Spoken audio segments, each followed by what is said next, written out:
Bueno, ¿cómo les va? Vamos a empezar la clase de hoy. Vamos a recordar un poquito lo que vieron en el video anterior con Graciela. Hablaron de lo que es la estadística. eh, Resumiendo a grandes rasgos, dijeron que la estadística o a través de la estadística uno puede comprender, utilizando sin conjuntos de datos, el mundo que nos rodea. O sea, esos datos, ¿de dónde se obtienen? Esos datos se obtienen de un subconjunto de la población de interés, ¿sí? Observando ese subconjunto llamado muestra, y entonces uno podría decir que el objetivo de la estadística es estudiar, sacar conclusiones, hacer inferencias sobre una población a partir de la información obtenida de ese subconjunto de la población llamado muestra, ¿sí? Y hablaron de dos estadísticas, la estadística descriptiva y la estadística inferencial. Digamos, son dos grandes partes de la estadística en general. En la estadística descriptiva, si ustedes vieron un conjunto de herramientas y procedimientos, o sea, herramientas más que nada numéricas y gráficas, que les permitió resumir, organizar, explorar los datos para conocer la estructura de esos datos. Ahora, en estadística inferencial, lo que uno va a ver, porque todavía no lo veremos más adelante, veremos métodos o procedimientos que nos van a permitir sacar conclusiones, hacer inferencias de la población basándonos en la muestra obtenida. ¿De acuerdo? Ahora bien, ¿qué es lo que vamos a ver nosotros a partir de hoy en las próximas clases? Vamos a ver todas las teorías que hay detrás que necesitamos saber para entender estos métodos de estadística inferencial. ¿Sí? Todo ese bagaje teórico que se denomina teoría de probabilidades es lo que vvamos a empezar a ver a partir de hoy. La teoría de probabilidades estudia fenómenos de los cuales no se tiene certeza de cuál va a ser su resultado, ¿sí? O sea, ciertos procesos que no sabemos a ciencia cierta cuál será el resultado de ese proceso, entonces uno habla de la probabilidad o chance de que cierto resultado del proceso ocurra o no ocurra y demás. Una de las dificultades de la teoría de probabilidades a lo largo de la historia fue llegar a una definición formal de lo que es la probabilidad. Siempre se tuvo una idea intuitiva de la misma, ¿sí? Que es la idea que seguramente ustedes tienen de la probabilidad, porque ustedes usan mucho ese término. Por ejemplo, cuando dicen voy a rendir un examen, cuál es la probabilidad, o tengo una probabilidad o chance del 90% de aprobar, porque estudié mucho. Entonces, ¿qué significa ese 90%? Si en realidad uno va a rendir el examen una vez y va a aprobar o va a desaprobar. O cuando decimos si tengo una moneda que no está cargada, ¿no? Es una moneda normal, ¿sí? La tiro, la lanzo al aire y digo, bueno, ¿cuál es la probabilidad de que salga cara? ¿Sí? Ustedes seguramente enseguida me van a decir un 50% de chance de que salga cara.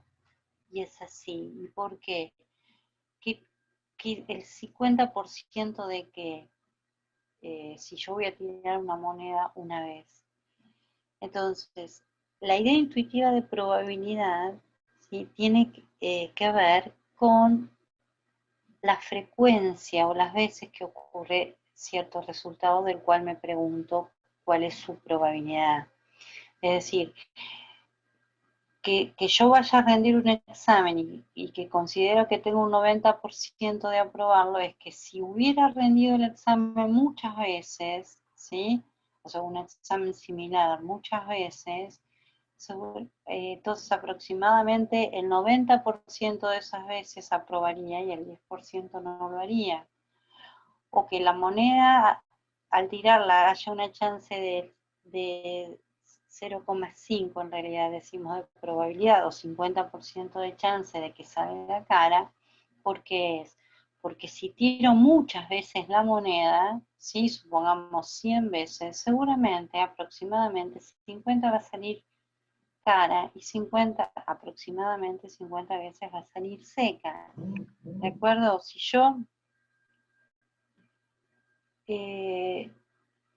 yo tiro la moneda dos veces y las dos veces sale cara, no me sorprendería, o sea, no dudaría de que la moneda es equilibrada. Si la tiro 4 veces y 3 sale cara, una seca, no dudaría de si está cargada o no. Pero si tiro 100 veces la moneda y de esas 100 veces 80 veces sale cara y 20 seca, uno ahí ya estaría dudando de qué es lo que está pasando, ¿no? Que esa moneda, uno sospecharía que ya no es una moneda equilibrada, ¿de acuerdo? Entonces, eso es lo que es la idea intuitiva de probabilidad, es decir, la idea intuitiva de probabilidad de que algo ocurra tiene que ver con la frecuencia de ocurrencias cuando un proceso o experimento se repite muchas veces. ¿Sí? Entonces, uno podría escribir en el ejemplo de la moneda, a ver, vamos por acá. En el ejemplo de la moneda, si tiramos una moneda equilibrada, supongamos, con equilibrada quiero decir que no está cargada, ¿no? Que uno piensa que tiene igual chance cara que seca. N veces. ¿Sí? Y sea acá el número de veces entre esas n que sale cara. La frecuencia de caras entonces es K. La frecuencia relativa de caras es ¿cuál sería la frecuencia relativa de caras? Sería las veces que sale cara dividido las veces que tiró la moneda, o sea, n, K sobre n. Entonces, cuando n crece, cuando n se hace grande, ¿sí? Digamos, cuando n tiende a más infinito, ¿sí? La frecuencia relativa, K sobre n, se acerca a un número que es lo que se conoce como probabilidad de, en este caso, probabilidad de que salga cara en una tirada. O sea, se acerca a un número que es la probabilidad de obtener cara en una tirada. ¿De acuerdo? Entonces, esa es la idea intuitiva. Ahora bien, nosotros en esta primera clase vamos a dar todos los recursos necesarios para llegar a una definición formal de probabilidad, o lo que se llama definición axiomática de probabilidad. Y entonces, para eso vamos a definir una serie de conceptos. El primero es, ¿qué es un experimento aleatorio? Un experimento aleatorio es un proceso por el cual se obtiene un resultado. Ese experimento se puede repetir en condiciones idénticas y el resultado no se conoce con certeza a priori, pero uno puede predecir cuáles son los posibles resultados del experimento. Entonces vamos a escribir acá ejemplos, perdón, ejemplos de experimentos aleatorios. Un ejemplo, vamos a poner ejemplos. Entonces, un ejemplo sería lanzar una moneda, pero vamos a poner algo similar. Se lanza un dado, eso es un experimento aleatorio. O sea, yo lo puedo repetir de manera idéntica las veces que quiera, pero no conozco antes de lanzarlo cuál va a ser el número que va a salir, pero sí conozco cuáles pueden ser los posibles números, ¿de acuerdo?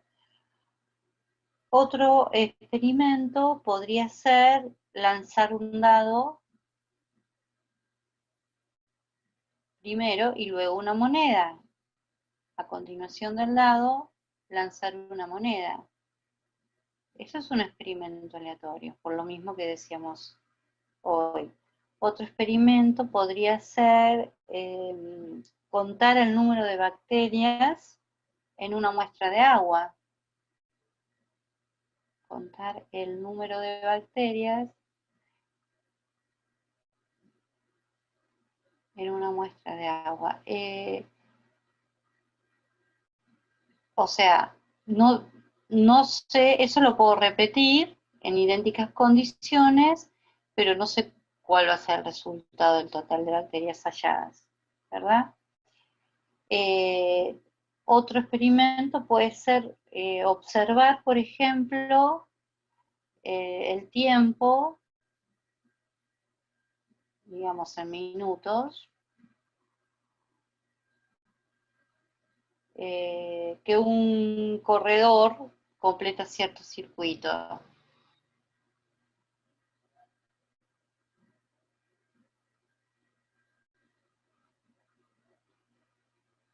¿Sí? Bien. Estos son ejemplos de experimentos aleatorios. Otro concepto es el espacio muestral. El espacio muestral es el conjunto de todos los resultados posibles del experimento. ¿Sí? Dijimos que uno no puede decir con certeza cuál es el resultado que se va a obtener del experimento, pero sí puede predecir, sí puede establecer cuáles son los posibles resultados. Para el espacio muestral se suele utilizar la letra omega, ¿sí?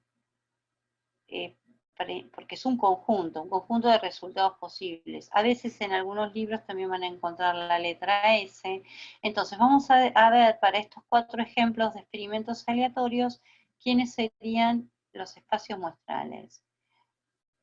Para el primer experimento, lanzar un dado, los posibles resultados obviamente son cualquiera de los 6 números de un dado. Cualquiera de ellos puede salir. Segundo, se lanza un dado y luego una moneda. O sea, yo observo el número que sale en el dado y luego observo si sale cara o seca, ¿verdad? Como hay un orden, yo podría indicar los elementos del espacio muestral como un par ordenado. Entonces, primero podría salir el 1 en el dado y la cara en la moneda, o podría salir el 1 y la seca en la moneda. Voy a usar la letra S, aunque no se escribe con S, seca. 2 cara, etcétera. Puedo usar puntos suspensivos para indicar todos los posibles, y digamos que son muchos resultados.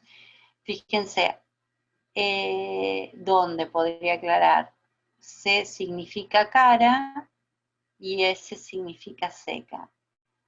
¿Cuántos elementos tiene este espacio muestral? Tiene 6 posibilidades para el número, ¿sí? Y 2 posibilidades para la moneda, o sea que tiene 12 elementos. Eso sí indica sí, con este símbolo cardinal de omega igual a 12. Quiere decir, la cantidad de elementos del conjunto omega, o del espacio muestral omega, es 12. Bien. En el ejemplo 3, de contar el número de bacterias que se encuentran en una muestra de agua, bueno, puede ser que no haya bacterias. 0 es el resultado.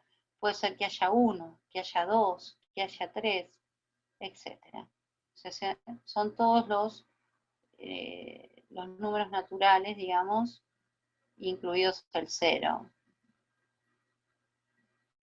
¿Sí?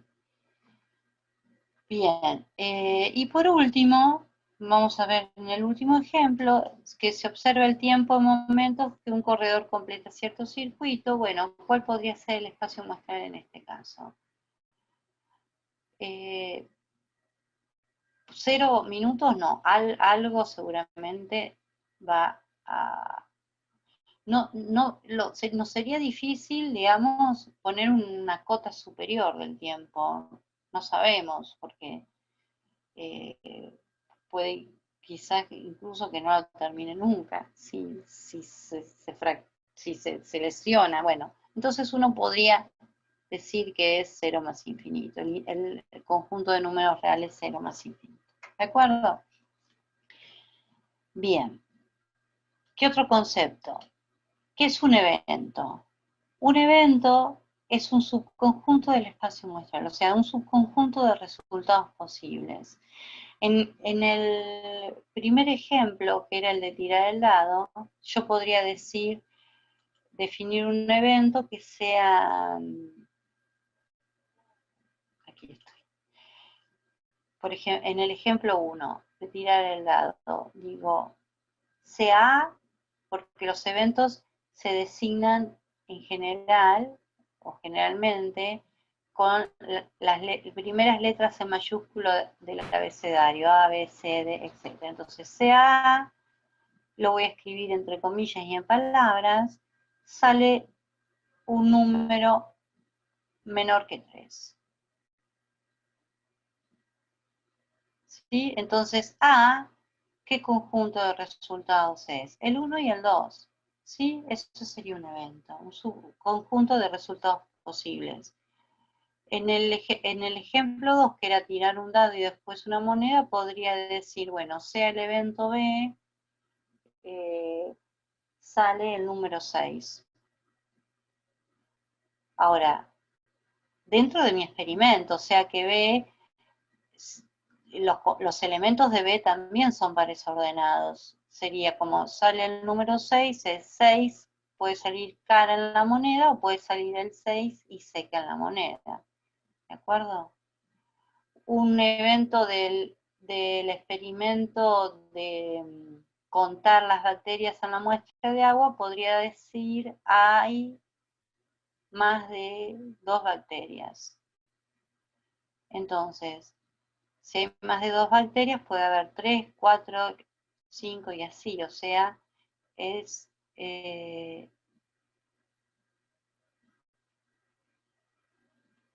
¿sí? Son todos los números naturales mayores que 4. Mayores que 2, perdón.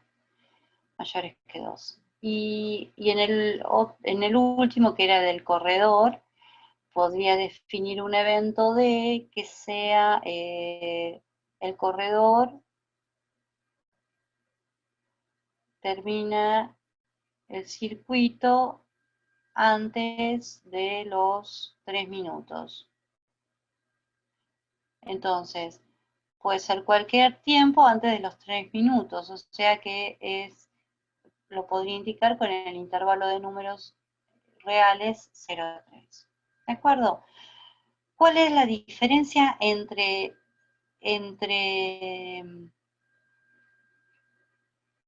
los, perdón, lo debería haber dicho antes, con el espacio muestral? Vamos a volver a los espacios estos. La diferencia entre estos 4 espacios muestrales. El primero es finito, tiene un número finito de elementos. El segundo también. El tercero es infinito, pero es un infinito numerable, ¿sí? Se puede contar 0, 1, 2, 3.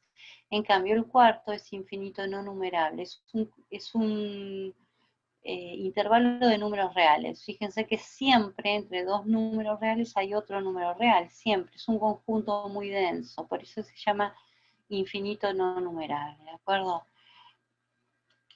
Y lo mismo pasa con estos eventos también, bueno, justo acá definimos un evento que es infinito no numerable, pero y en este también un infinito numerable. Podríamos haber definido uno finito dentro del espacio infinito, pero bueno. Y un evento simple o elemental es son los que tienen un solo elemento.